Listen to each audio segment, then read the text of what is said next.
প্রিয় জিএসসি পরীক্ষার্থী বন্ধুরা, কাজী স্টুডেন্ট কেয়ারের পক্ষ থেকে সবাইকে জানাই আন্তরিক শুভেচ্ছা। আজকে আমি তোমাদের যে বিষয়টি নিয়ে আলোচনা করব, তোমাদের বিজ্ঞান বইয়ের নবম অধ্যায় অর্থাৎ বর্তনী ও জলবিদ্যুৎ। এই অধ্যায়টি তোমাদের বিজ্ঞান বইয়ের মধ্যে সবচেয়ে সহজ একটি অধ্যায়, কিন্তু অনেক গুরুত্বপূর্ণ। কেননা এখান থেকে সচরাচর তোমাদের ফাইনাল পরীক্ষায় সৃজনশীল কোশ্চেন হয়ে থাকে। তো যদিও সহজ বিষয়টা, তবুও কিছু টপিকস আছে যেগুলো বোঝানোর মতো। তো তোমরা যদি এই ক্লাসটা আজকে ভালো করে খেয়াল করো বা লক্ষ্য করো, তাহলে ইনশাল্লাহ এই টপিকসগুলো তোমরা বুঝতে পারবা। আর যদি বুঝতে পারো, যেভাবেই সৃজনশীল প্রশ্ন হয়ে থাকুক না কেন, তোমরা উত্তর দিতে পারবা। তো আজকে এই অধ্যায়টিকে আমি 4টা টপিকসে বিভক্ত করেছি। প্রথম টপিকস হচ্ছে তড়িৎ প্রবাহ ও এর প্রকারভেদ। দ্বিতীয় টপিক সেটা হচ্ছে ওহমের সূত্র। তৃতীয়টা বর্তনী, চতুর্থটা হচ্ছে ফিউজ। তো আমি প্রথম যে বিষয়টা তোমাদেরকে শেখাবো সেটা হচ্ছে তড়িৎ প্রবাহ ও এর প্রকারভেদ। তড়িৎ প্রবাহ, তড়িৎ বা বিদ্যুৎ আমাদের দৈনন্দিন জীবনে একটা গুরুত্বপূর্ণ বিষয়। এটা ছাড়া আমরা দৈনন্দিন জীবন কল্পনাই করতে পারি না। কারণ তড়িৎ বা বিদ্যুৎ আমাদের জীবনের এমন একটি গুরুত্বপূর্ণ অংশ, যেটা ছাড়া দৈনন্দিন জীবন চলাই সম্ভব না। কারণ তোমরা যদি তোমাদের ফোন চার্জ দিতে চাও, তাহলে কিসের দরকার? বিদ্যুৎ। আবার যদি গ্যাসের চুলা রান্না করতে যাও, কিসের প্রয়োজন? বিদ্যুৎ। মানে এরকম করে আমাদের দৈনন্দিন জীবনের প্রতিটা ক্ষেত্রেই তড়িৎ বা বিদ্যুৎ অপরিহার্য হয়ে উঠেছে। তো তড়িৎ কথাটি বোঝানোর আগে তোমাদের আমি একটা বিষয় বলবো, সেটা হচ্ছে বিভব। বিভব কথাটি সাধারণত আমরা ইউজ করি না অত বেশি, কিন্তু যদি আমি তোমাদেরকে বলি ভোল্টেজ, তোমরা হয়তো অনেকেই ধরতে পেরেছো এটা কি। ভোল্টেজ হচ্ছে তড়িতের না, ভোল্টেজ হচ্ছে বিভবের ইংলিশ মিনিং, অর্থাৎ ভোল্টেজের বাংলাটাই হচ্ছে বিভব। তো তড়িৎ প্রবাহ এই জিনিসটা বোঝানোর জন্য আমরা প্রথমে দুইটা চিত্র আঁকবো। তো প্রথম চিত্রটা হচ্ছে, মনে করো একটা পানির পাত্র, এটা হচ্ছে পানির পাত্র, এটার নাম দিলাম আমি এ।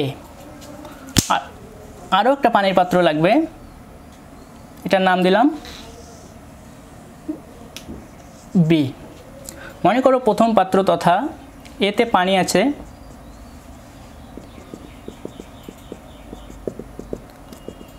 এখানে ভর্তি পানি আছে, আর এখানে পানি আছে এই অর্ধেকটা।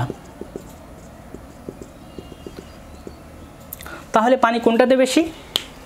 এ পাত্রে, আর এখানে কম। তো এখন আমি যদি এই পাত্র দুটাকে একটা নল দ্বারা সংযুক্ত করে দিই, এইটা একটা নল দ্বারা যদি আমি সংযুক্ত করে দেই, তখন কি ঘটবে? এ পাত্র থেকে বি পাত্রে পানিটা প্রবাহিত হবে, কারণ এ পাত্রে পানিটা বেশি, এখানে ভর্তি, আর এখানে হচ্ছে অর্ধেকটা পূর্ণ। তাহলে এ পাত্র থেকে বি পাত্রের দিকে পানিটা প্রবাহিত হবে। তেমনিভাবে আরও একটা চিত্র আমি আঁকবো, সেটা হচ্ছে দুইটা ধাতব বস্তুর, এটার নাম দিলাম আমি সি, আর এটার নাম দিলাম হচ্ছে ডি। এখন এই সি ধাতব বস্তুকে সি এবং ডি ধাতব বস্তুকে একটা তার দ্বারা, পরিবাহী তার দ্বারা সংযুক্ত করে দিলাম। এখন তোমাদের মনে হতে পারে পরিবাহীটা কি, যেটা তোমরা ক্লাস 6-7-এ শিখে যাচ্ছ। পরিবাহী হচ্ছে সেটাই যেটা দ্বারা বিদ্যুৎ প্রবাহিত হতে পারে। যেমন আমরা তামার তার ইউজ করি, ওটার মাধ্যমে কি বিদ্যুৎটা প্রবাহিত হতে পারে, এটা হচ্ছে পরিবাহী তার। তো আমরা যখন সি এবং ডি ধাতব বস্তুকে একটা পরিবাহী তার দ্বারা সংযুক্ত করলাম, তখন কি ঘটবে? তার আগে এখানে কি ঘটলো? এখানে ঘটলো যে এখানে পানি বেশি, এ পাত্রে পানি বেশি, বি পাত্রে পানি কম, অর্থাৎ এ পাত্র থেকে বি পাত্রে পানি প্রবাহিত হচ্ছে। তেমনটাই এটাকে সির যদি আমি বিভব দেই 100 ভোল্ট, আর ডিতে দিলাম বিভব মনে করলাম 200 ভোল্ট, তাহলে বিভব কার বেশি? নিশ্চয়ই বুঝতে পারতেছো ডির বেশি। কেননা সির বিভব হচ্ছে 100 ভোল্ট আর ডির বিভব হচ্ছে 200 ভোল্ট। পানি যখন বেশি থেকে কমের দিকে পানিটা প্রবাহিত হয়, কিন্তু বিভবটা সম্পূর্ণ পানি প্রবাহের উল্টোটা, তখন কি হবে? এখানে বেশি পানি থেকে কম পানির দিকে যেমনভাবে যাবে, তেমনিভাবে এখানে কম ভোল্ট থেকে বেশি ভোল্টের দিকে যাবে। তার মানে কি, পানি প্রবাহের বিপরীতটাই হচ্ছে বিভব পার্থক্য বা বিভব। ঠিক আছে, তো এখন আমরা যে বিষয়টা জানব, কতক্ষণ পর্যন্ত এই সি থেকে ডিতে প্রবাহিত হবে। এখানে যেমন এর ক্ষেত্রে পানিটা যতক্ষণ দুইটা না, এ পাত্র এবং বি পাত্র যদি সমান হয়ে যায় তাহলে আর পানিটা প্রবাহিত হবে না। তেমনিভাবে এখানে সি এবং ডি ধাতব বস্তুর মধ্যে যদি বিভব পার্থক্যটা সেম হয়ে যায় তাহলে কি হবে না, ইলেকট্রনটা আর প্রবাহিত হবে না। কিন্তু আমরা যদি তড়িৎ প্রবাহ বিষয়টা জানতে যাই বা তড়িৎ প্রবাহ যদি সচল রাখতে চাই তাহলে বিভব পার্থক্য রাখা জরুরি।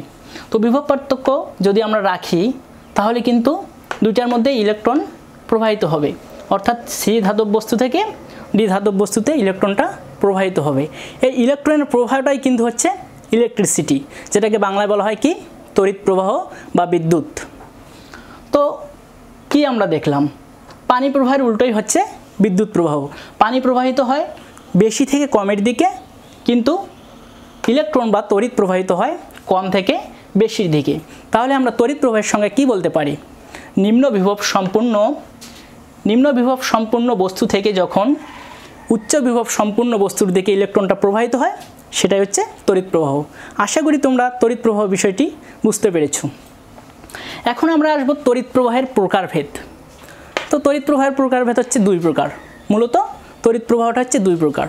একটা হচ্ছে, ওকে আমি দুটো মুছে নিচ্ছি,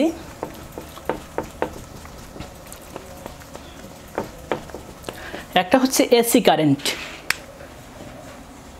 এসি, আর একটা হচ্ছে ডিসি। এটাকে আমরা বলতে পারি এসি প্রবাহ বা পর্যায়বৃত্ত প্রবাহ। তেমনিভাবে এই ডিসি প্রবাহটাকে বলা যায় অপর্যায়বৃত্ত প্রবাহ।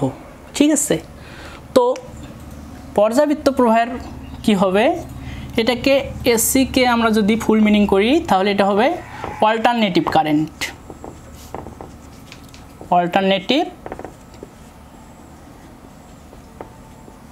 কারেন্ট। তেমনিভাবে ডিসি হচ্ছে ডিরেক্ট কারেন্ট।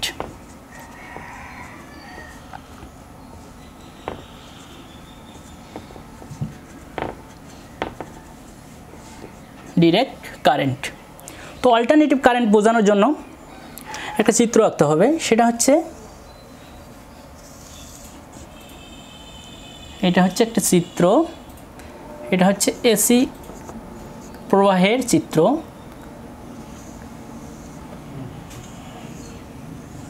ঠিক আছে, তো তোমরা এই চিত্রটার ক্ষেত্রে দেখো কি দেখতে পাচ্তেছো। যদি তোমরা গ্রাফ মনে করো, তোমরা গ্রাফ নিশ্চয়ই এঁকেছো। গ্রাফটা হচ্ছে কি, গ্রাফের দুটা, যখন আমরা গ্রাফ আঁকি তখন দুইটা প্রান্ত থাকে। একটা হচ্ছে পজিটিভ, উপরের দিকটাকে আমরা বলবো পজিটিভ প্রান্ত, আর নিচের দিকটাকে কি বলি, নেগেটিভ প্রান্ত। ঠিক আছে, এভাবে দেখো পজিটিভ প্রান্ত, নেগেটিভ প্রান্ত, পজিটিভ নেগেটিভ, নেগেটিভ পজিটিভ হয়ে চলতেছে। তার মানে কি, যে প্রবাহটা পর্যায়বৃত্তভাবে চলে, অর্থাৎ চলতেই থাকে, চলার সময় তার দিকটা পরিবর্তন করে, সেটাই হচ্ছে তোমার এসি কারেন্ট। অর্থাৎ এসি কারেন্ট কাকে বলবো আমরা, এসি কারেন্ট হচ্ছে সেটাই যে কারেন্টটা প্রবাহিত হওয়ার সময় একটু সময় পর পর দিক পরিবর্তন করে, সেটাই হচ্ছে এসি প্রবাহ। বাংলাদেশে আমরা যে কারেন্টটা ইউজ করি বা ব্যবহার করি সেটা হচ্ছে এসি কারেন্ট। শুধু বাংলাদেশ না, বিশ্বের প্রায় সকল দেশেই বা বিশ্বের সব দেশেই এসি কারেন্ট ব্যবহার করা হয়। বাংলাদেশে আমরা যে এসি কারেন্টটা ব্যবহার করি সেটা প্রতি সেকেন্ডে 50 বার দিক পরিবর্তন করে। তেমনি করে আমেরিকায় বা যুক্তরাষ্ট্রে যেটা এসি কারেন্ট ব্যবহার করা হয় সেটা প্রতি সেকেন্ডে 60 বার দিক পরিবর্তন করে। তো আশা করি এসি কারেন্ট বুঝতে পারছো। এসি কারেন্ট হচ্ছে সেটাই যেটা দিক পরিবর্তন করে। তো এসি কারেন্টের বিপরীতটাই হচ্ছে কি, ডিসি কারেন্ট। ঠিক আছে, তো ডিসি কারেন্ট বোঝানোর জন্য আরেকটা চিত্র আঁকতে হবে। এই চিত্রটা হবে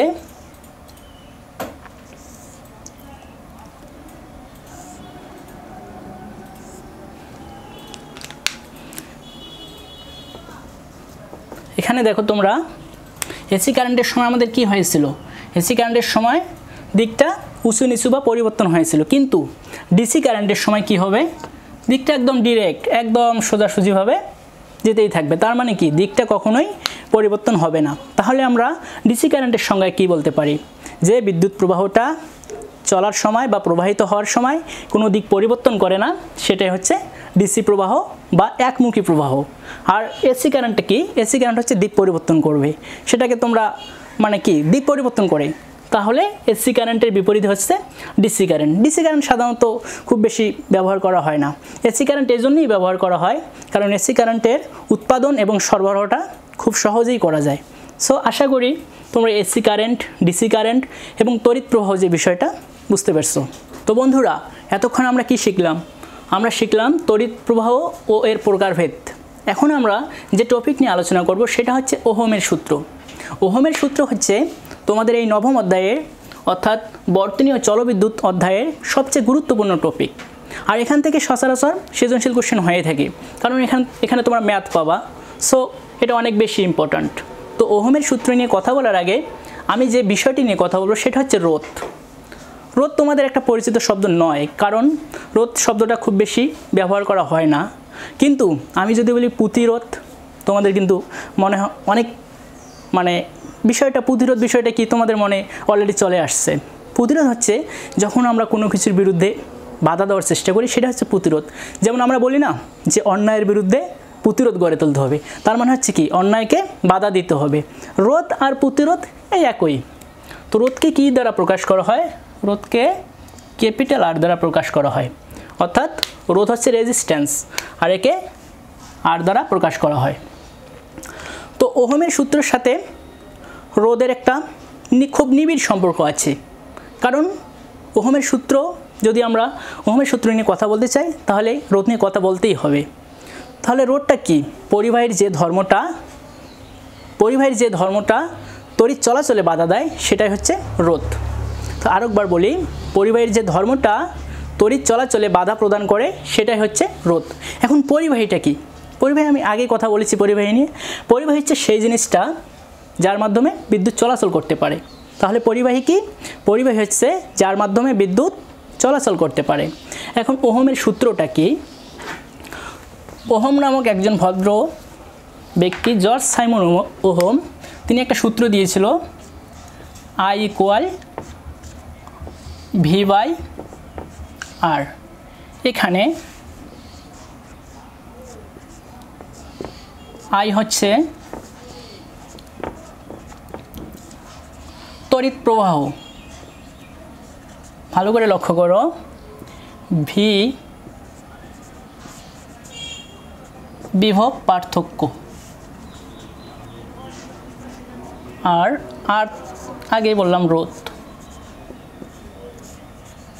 তাহলে ওহমের সূত্রটা হচ্ছে I = V/R। এখানে তোমরা দেখো যে I সমানুপাতিক হচ্ছে V, আর I এর সাথে ব্যস্তানুপাতিক সম্পর্ক হচ্ছে R এর। তার মানে সমানুপাতিক বলতে আমরা কি বুঝি, সমানুপাতিক বলতে আমরা বুঝি যদি একটি বাড়ে তাহলে অন্যটিও বাড়বে। এখানে দেখো I সমানুপাতিক V, তার মানে হচ্ছে I যদি কখনো বাড়ে তাহলে V বাড়বে, আবার যদি কখনো Iটা কমে যায় Vটাও কমে যাবে। কিন্তু ব্যস্তানুপাতিক কি, ব্যস্তানুপাতিক হচ্ছে সমানুপাতিকের উল্টোটা, অর্থাৎ একটি বাড়লে অন্যটি কমে যাবে, একটি কমলে অন্যটি বেড়ে যাবে।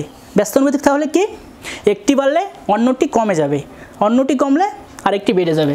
তো এখানে যদি আইটা বেড়ে যায়, যেহেতু আর এর সাথে ব্যস্তানুপাতিক আয়ের সম্পর্ক, আইটা বেড়ে গেলে আরটা কমে যাবে, আবার যদি আইটা কমে যায় আরটা বেড়ে যাবে। অর্থাৎ তাহলে আমরা বলতে পারি কি, রোধের ওহমের সূত্রটা আমরা বলতে পারি তাহলে কোনো পরিবাহীর বিদ্যুৎ প্রবাহের মান তার বিভব পার্থক্যের সমানুপাতিক। তাহলে আবার বলি, ওহমের সূত্রটা হচ্ছে কোনো তাপমাত্রা যদি স্থির থাকে, কোনো পরিবাহীর তড়িৎ প্রবাহের মানটা বিভব পার্থক্যের সমানুপাতিক। অর্থাৎ বিভব পার্থক্য যদি বেড়ে যায় তাহলে তড়িৎ প্রবাহ বেড়ে যাবে, আবার বিভব পার্থক্য যদি কমে যায় তাহলে কি হবে, তড়িৎ প্রবাহটাও কমে যাবে। তো আমরা একটা চিত্রের সাহায্যে জিনিসটা বুঝবো। এটা আমি মুছে দিলাম, এটা লাগবে না। তো এখন দেখো তোমরা এখানে একটা ধাতব বস্তু নাম দিলাম এ, এটাকে একটা পরিবাহী তার দ্বারা সংযুক্ত করলাম। এটাও একটা ধাতব বস্তু, এটার নাম দিলাম বি। এটা হচ্ছে 100 ভোল্ট, ধরলাম 100 ভোল্ট, বি এর ধরলাম 200 ভোল্ট। এগুলো কিন্তু বিভব পার্থক্য, ঠিক আছে। তাহলে এর বিভব পার্থক্য হচ্ছে কত, বা এর বিভব হচ্ছে 100 ভোল্ট, তেমনিভাবে বি এর বিভব হচ্ছে 200 ভোল্ট। তাহলে এইটা হচ্ছে কি বিভব ডিফারেন্স,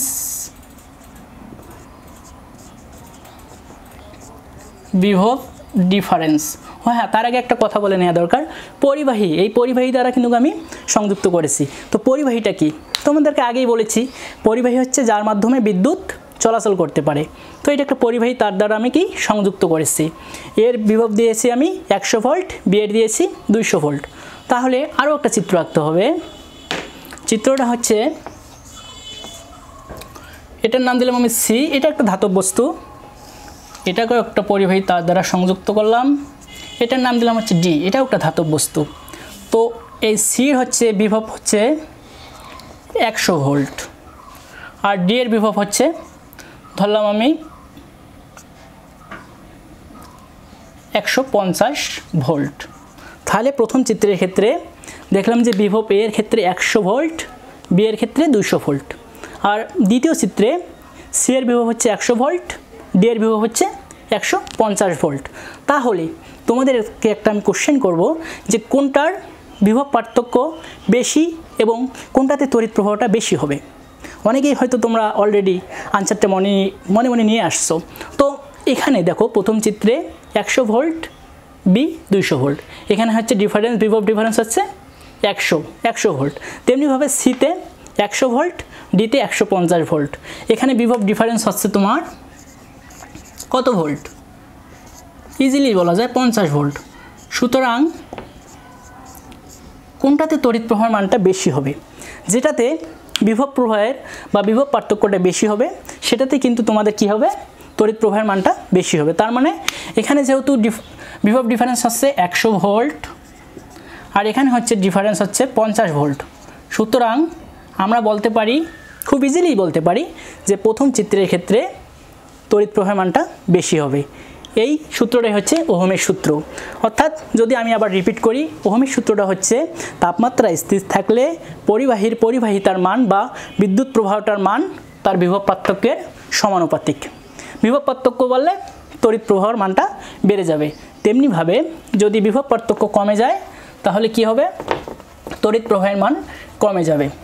তো তোমাদের বইয়ে, পাঠ্য বইয়ে একটা লেখচিত্র দেওয়া আছে যেটা ওহমের সূত্রের লেখচিত্র নামে পরিচিত। লেখচিত্রটা এরকম আমি আঁকতেছি, ভালো করে লক্ষ্য করো।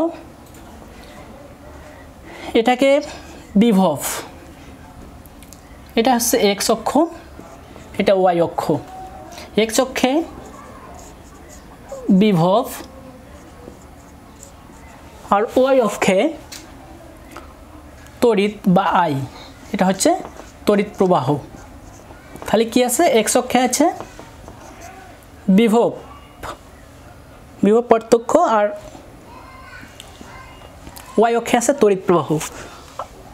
চিত্রটা এইভাবে দেয়া আছে, অর্থাৎ তোমরা এটা একটা সরল রেখা দেখো, যদি এখানে বিভবটা বাড়ে, বিভব যত বাড়তেছে তড়িৎ প্রবাহ মানটা তত বাড়তেছে, তড়িৎ প্রবাহ যত বাড়তেছে বিভব পার্থক্য তত বাড়তেছে।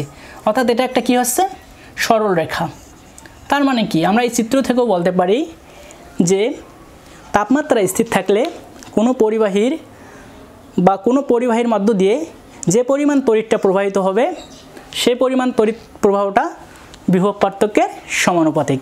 অর্থাৎ বিভব পার্থক্য বাড়লে তড়িৎ প্রবাহের মান বেড়ে যাবে, আবার বিভব পার্থক্য কমলে তড়িৎ প্রবাহের মান কমে যাবে।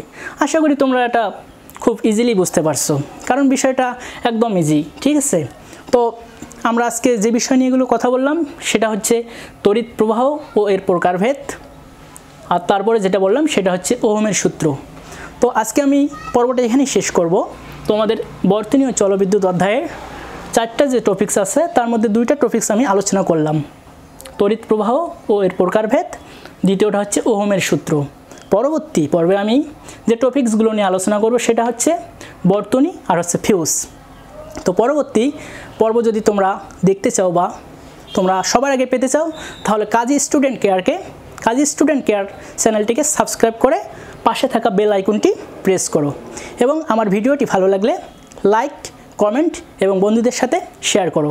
আবার দেখা হবে পরবর্তী টপিকস নিয়ে। আসসালামু আলাইকুম।